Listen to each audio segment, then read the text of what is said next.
Hello good morning दोस्तों। आज हम लोग धमाका मचाने वाले हैं साइंस के सुपर 30 के साथ। और ये जो साइंस का जो पार्ट होगा वो चौथा पार्ट होगा आपके लिए वीडियो, ठीक है। चलिए आइए दोस्तों, तो वीडियो को हम लोग स्टार्ट करते हैं। दोस्तों वीडियो को देखते हैं तो वीडियो को लाइक शेयर और सब्सक्राइब जरूर कर ले, ताकि इम्पोर्टेंस जो साइंस के क्वेश्चन है आप उसका नोटिफिकेशन आपको मिल सके। चलिए दोस्तों, तो टाइम वेस्ट किए बिना वीडियो को क्या करते हैं, स्टार्ट करते हैं।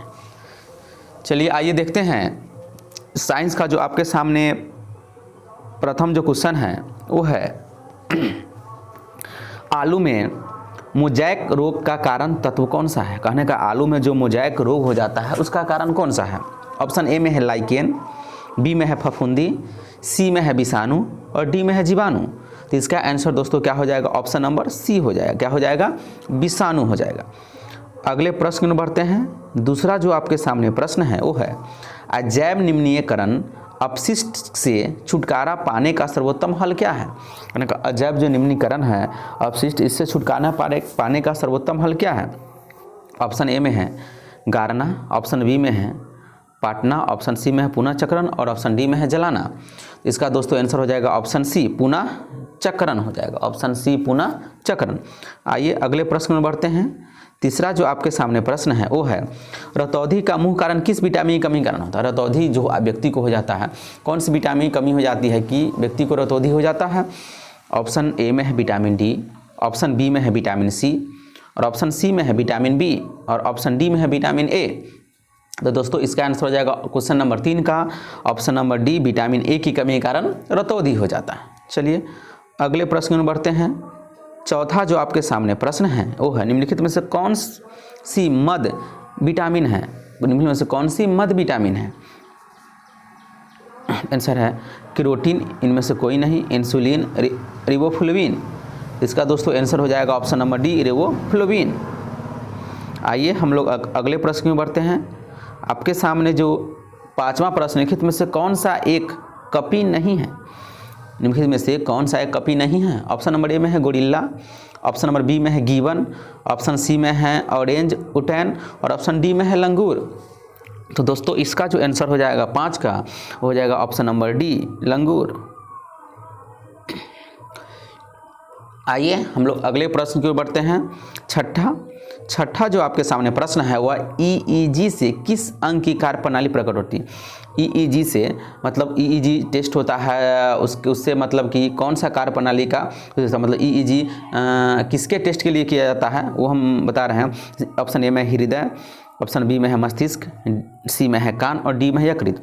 तो ईईजी जो है वह क्या किया जाता है, मुख्य रूप से ऑप्शन नंबर बी मस्तिष्क के लिए किया जाता है। ईईजी का जो टेस्ट होता है मस्तिष्क के लिए किया जाता है। आइए अगले प्रश्न में बढ़ते हैं। सातवां जो आपके सामने प्रश्न है वो है तंबाकू की पत्तियों में क्या होता है। तंबाकू ठीक है जो आदमी ग्रहण करता है उसकी पत्तियों मुख्य रूप से क्या होता है। ऑप्शन ए में है कैल्विसिन, ऑप्शन बी में इनमें से कोई नहीं, ऑप्शन डी में है निकोटीन, ऑप्शन सी में है निकोटीन और ऑप्शन डी में है एस्पिरिन। तो दोस्तों तंबाकू में क्या पाया जाता है, ऑप्शन सी निकोटीन पाया जाता है। आइए हम लोग 8वें प्रश्न में बढ़ते हैं। 8वां जो आपके सामने प्रश्न है वो है जापान में लोग किस लाइकेन को सब्जी के रूप में खाते हैं। जापान में लोग किस लाइकेन को सब्जी के रूप में खाते हैं। तो इसका ऑप्शन नंबर ए है इंडो कार्पन, बी में है रोसेल, सी में है ये सभी और डी में है परमेलिया। तो इसका आंसर दोस्तों हो जाएगा 8 का ऑप्शन नंबर ए, इंडो कार्पन। ऑप्शन नंबर ए, इंडो कार्पन। अगले प्रश्न में बढ़ते हैं। 9वां जो आपके सामने प्रश्न है वो है एंटीबॉडी का मुख्य कार्य किसके विरुद्ध होता है। एंटीबॉडी में शरीर में जो बनता है वो किसके विरुद्ध होता है। ऑप्शन ए में पोषक पदार्थों की कमी के, बी में है संक्रमण के, सी में इनमें से कोई नहीं और डी में है विपत्ति के। तो दोस्तों 9वां का जो आंसर आपका होगा बी में है संक्रमण। अगर कोई बीमारी होता है एंटीबॉडी शरीर में बन रहा है तो बीमारी आपको जैसे कोरोना है तो कोरोना के लिए शरीर में एंटीबॉडी तैयारी किया जाता है, इसके लिए शरीर से कोरोना उत्पन्न नहीं हो, ठीक है। तो ये हो जाएगा संक्रमण के। अगले प्रश्न में बढ़ते हैं। अगला जो आपका प्रश्न है इनमें से वसा कौन विलय नहीं होता है। इनमें से कौन है जो वसा में विलय नहीं होता है। विटामिन के ऑप्शन ए में है, ऑप्शन बी में है विटामिन डी, ऑप्शन सी में है विटामिन बी और ऑप्शन डी में है विटामिन ए। तो 10वें जो प्रश्न का आंसर है option C vitamin B, option C vitamin B. चलिए अगले प्रश्न में बढ़ते हैं। अगला जो आपके सामने प्रश्न है वो है पौधे के किस भाग से कॉफ़ी प्राप्त होता है। पौधे का कौन सा भाग है जिससे हम कॉफ़ी प्राप्त करते हैं। ऑप्शन ए में है जड़ों से, ऑप्शन बी में फलों से, ऑप्शन सी में बीजों से और ऑप्शन डी में पत्तियों से। तो 11 का जो आंसर होगा दोस्तों होगा ऑप्शन सी, मतलब बीजों से हम क्या करते हैं, कॉफ़ी प्राप्त करते हैं। आइए हम लोग अगले प्रश्न की तरफ बढ़ते हैं। अगला जो आपके सामने प्रश्न है वो है आयोडीन परीक्षण किसका पता लगाने के लिए प्रयोग किया जाता है। आयोडीन का जो परीक्षण है हम लोग किसका पता लगाने के लिए करते हैं। ऑप्शन ए में कार्बोहाइड्रेट, ऑप्शन बी में कोलेस्ट्रॉल, ऑप्शन सी में वसा और ऑप्शन डी में प्रोटीन। तो दोस्तों 12 का जो आंसर होगा ऑप्शन ए कार्बोहाइड्रेट। आइए अगले प्रश्न में बढ़ते हैं। अगला जो आपके सामने प्रश्न है वो है कौन सा प्राणी सांपों से लड़ता है। कौन सा प्राणी सांपों से लड़ता है। ऑप्शन ए गीदड़, ऑप्शन बी में बंदर, ऑप्शन सी है बाघ और ऑप्शन डी है नेवला। तो इसका जो 13 का जो आंसर होगा दोस्तों वो होगा ऑप्शन डी, नेवला सांप से लड़ता है। अगले प्रश्न को हम देखते हैं। अगला जो आपके सामने प्रश्न है वो है किसमें प्रोटीन नहीं पाया जाता है। इसमें से कौन सा जो पदार्थ है इसमें प्रोटीन नहीं पाया जाता है। ए में है मांस में, बी में दूध में, सी में चावल में और डी में दाल में। तो इसका जो 14 का आंसर दोस्तों होगा वो होगा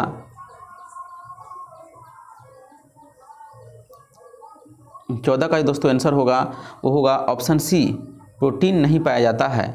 तो ऑप्शन सी, चावल में कार्बोहाइड्रेट पाया जाता है, प्रोटीन नहीं पाया जाता है। ठीक है, इसका हो जाएगा ऑप्शन सी हो जाएगा। दाल में प्रोटीन होता है, मांस में होता है, दूध में भी होता है। अगले प्रश्न को बढ़ते हैं। अगला जो आपके सामने प्रश्न है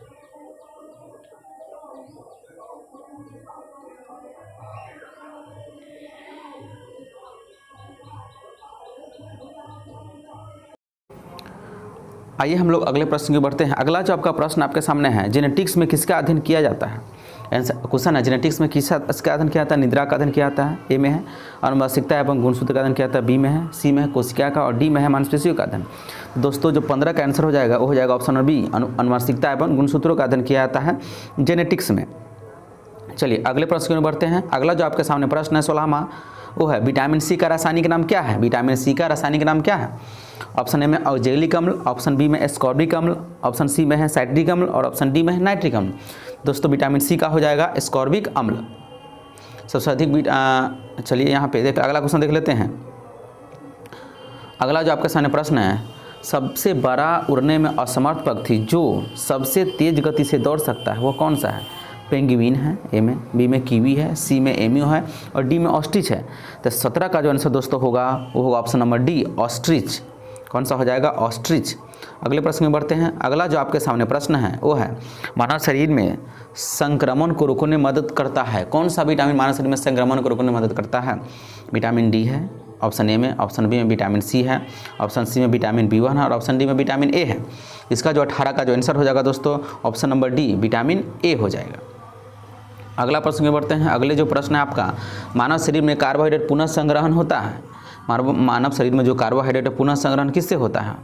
शुगर से, ग्लाइकोजेन से, ग्लूकोज से, स्टार्च से। तो इसका जो ऑप्शन हो जाएगा दोस्तों ऑप्शन नंबर बी, ग्लाइकोजेन से। अगले प्रश्न में बढ़ते हैं। अगला जो आपका प्रश्न है वो है पित्त ज्वर संचारित किया जाता है, मतलब पित्त जो ज्वर होता है किसके द्वारा आता है, किसके संचरण से होता है। इसका दोस्तों ऑप्शन ए में एडिज द्वारा होगा, इनमें से बी में इनमें से कोई नहीं, सी में है एनोफिलिस द्वारा और डी में है मक्खी द्वारा। तो 20 का जो दोस्तों आंसर होगा वो होगा ऑप्शन नंबर ए, एंडिस द्वारा। अगले प्रश्न में बढ़ते हैं। अगला जो आपके सामने प्रश्न है वो है काला जार उत्पन्न करने वाला प्रोटोजोआ कौन है। काला जार उत्पन्न करने वाला प्रोटोजोआ कौन है। एंटमीबा है, ट्राइकोमोनास है, बी में है लिस्मीनिया और डी में है ट्रैपेनोसोमा। इसका जो आंसर है दोस्तों ऑप्शन नंबर सी, लिस्मेनिया। कौन है, ऑप्शन नंबर सी, लिस्मेनिया। आइए अगले प्रश्न में बढ़ते हैं। अगला जो आपके सामने प्रश्न है वो है HIV द्वारा होने वाला रोग है। HIV किस मतलब HIV जो होता है किसके द्वारा होता है। HIV द्वारा होने वाला रोग इसमें से कौन सा है। तो ऑप्शन नंबर ए है कैंसर, बी में है क्षयरोग, सी में है इनमें से कोई नहीं और डी में है आतशक। तो इसका दोस्तों हो जाएगा 22 का ऑप्शन नंबर डी, आतशक हो जाएगा। अगले क्वेश्चन लिखिएगा। अगला जो प्रश्न है वो है अगले जो आपके सामने प्रश्न 23वां नंबर गेहूं से संबंधित रस्ट रोग पर कार्य करने वाले वैज्ञानिक कौन है? गेहूं पर संबंधित रस्ट रोग पर कार्य करने वाले वैज्ञानिक का नाम बताना है। तो 23 का जो ऑप्शन है ए है केसी मेहता, बी में है बीरबल साहनी, सी में इनमें से कोई नहीं है, डी में है डी पंत। 23 का जो ऑप्शन होगा दोस्तों ऑप्शन नंबर ए केसी मेहता हो जाएगा। चलिए अगले प्रश्न में बढ़ते हैं। अगला जो आपके सामने प्रश्न है 24वां, केंद्रक विहीन लाल रुधिराणु किसमें होता है? केंद्रक विहीन होता है, लाल जो रुधिर कण होता है वो किसमें पाया जाता है? तो इसका जो दोस्तों ऑप्शन ए में है स्तनीय, बी में सरीसृप, सी में है पक्षी और डी में है एम्फीबिया। 24 का जो आंसर होगा दोस्तों ए स्तनीय, क्या हो जाएगा? ए स्तनीय। अगले प्रश्न में बढ़ते हैं। 25वां जो आपके सामने प्रश्न है वो है निम्नलिखित में से वह वैज्ञानिक कौन है जिसने पहली बार रुधिर संचरण की व्याख्या की थी? रुधिर जो संचरण होता है उसकी व्याख्या की थी पहले कौन सा वैज्ञानिक है? ऑप्शन ए में है रॉस, ऑप्शन बी में है मेंडल डोनाल्ड, ऑप्शन सी में है इनमें से कोई नहीं और ऑप्शन डी में है विलियम हार्वे। तो ऑप्शन डी हो जाएगा हार्वे। अगले प्रश्न में बढ़ते हैं। अगला जो आपके सामने प्रश्न है कौन सा हार्मोन लॉरो और उरो हार्मोन कहलाता है? कौन सा जो हार्मोन है लॉरो और उरो हार्मोन कहलाता है? तो ऑप्शन ए में है इंसुलिन, ऑप्शन बी में है एडिलिन, ऑप्शन सी में एस्ट्रोजेन और ऑप्शन डी में है ऑक्सीटोसिन। 26 का जो दोस्तों आंसर होगा ऑप्शन नंबर बी एड्रीनेलिन। अगले प्रश्न में बढ़ते हैं। अगला जो आपके सामने प्रश्न है वो है आधुनिक एंटीसेप्टिक सर्जरी का जनक कौन है? आधुनिक जो एंटीसेप्टिक है उसके सर्जरी का जनक कौन है? Option number A Harvey, option B में पास्चर, ऑप्शन सी में लिस्टर, ऑप्शन डी में जेनर। इसका जो आंसर हो जाएगा 27 का ऑप्शन नंबर होगा सी लिस्टर। अगले प्रश्न में बढ़ते हैं। अगला जो आपके सामने प्रश्न है वो है पाचन के रसों में निम्नलिखित में से कौन सा अम्ल पाया जाता है? पाचन शरीर में पाचन जो होता है उसमें कौन सा अम्ल पाया जाता है? ऑप्शन ए में है अमीनो अम्ल, ऑप्शन बी में है लैक्टिक अम्ल, ऑप्शन सी में हाइड्रोक्लोरिक अम्ल और ऑप्शन डी में है टैनिक अम्ल। तो दोस्तों इसका आंसर जो होगा वो होगा 28 का ऑप्शन नंबर सी हाइड्रोक्लोरिक अम्ल। अगले प्रश्न में बढ़ते हैं। अगला जो आपके सामने प्रश्न है 29वां, यह रक्त का शुद्धिकरण कहाँ होता है? रक्त का शुद्धिकरण कहाँ होता है? ए में हृदय में, बी में है यकृत में, सी में है फेफड़ा में और डी में है किडनी में। तो इसका जो दोस्तों आंसर हो जाएगा तो हो जाएगा ऑप्शन नंबर डी मतलब किडनी में। अगले प्रश्न में बढ़ते हैं। अगला जो प्रश्न निम्नलिखित से कौन सा कीट नहीं है? निम्नलिखित में से कौन सा जो है कीट नहीं है? खटमल नहीं है ऑप्शन ए में, बी में है घरेलू मक्खी नहीं है, सी में मच्छर और डी में मकड़ी। तो इसमें जो कीट नहीं है वो ऑप्शन नंबर है डी मकड़ी कीट नहीं है।